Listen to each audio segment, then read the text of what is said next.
We could be just hours away from another government shutdown unless Congress comes up with some kind of funding mechanism. Do you have a sense yet of how operations will be impacted by shutdown? Oh, most certainly, and they must come up with the funding for the Department of Homeland Security and the entire federal government.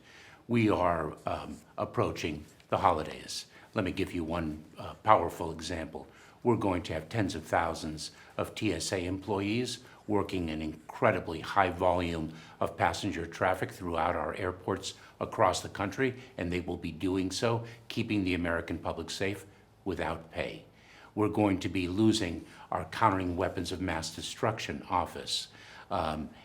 We need the funding. Losing the Weapons of Mass Destruction The office? Countering Weapons of Mass Destruction, its funding will end, and we will have to redirect its personnel to other parts of our department. The implications and the consequences are serious, especially when it comes to Homeland Security. How do you figure out which office to shut down?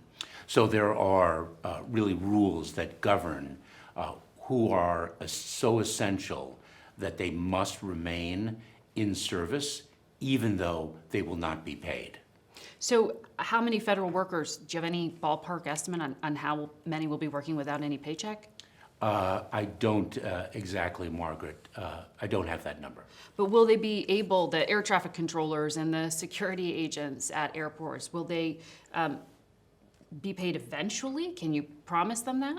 I cannot promise them that, though if history proves to define the future, they will be reimbursed. But there are people in government service who are dedicating their talent and their energy to the well-being of the American people, who rely on their paychecks to make ends meet.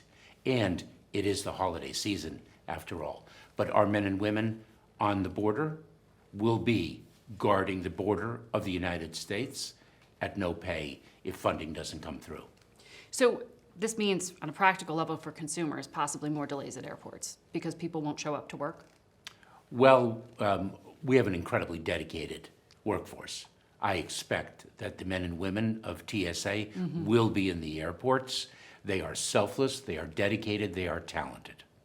Back in November, the White House asked for about $100 billion in disaster relief. What is the practical impact if you don't get this kind of disaster funding in whatever deal emerges?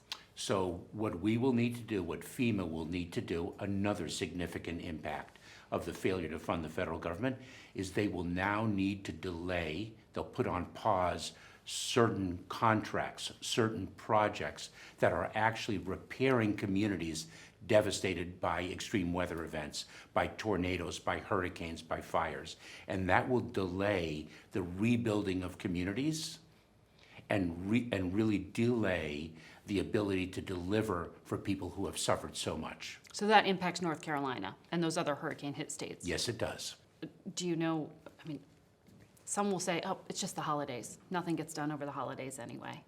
If this is short-term, just over the holidays, it will still have that longer-term impact?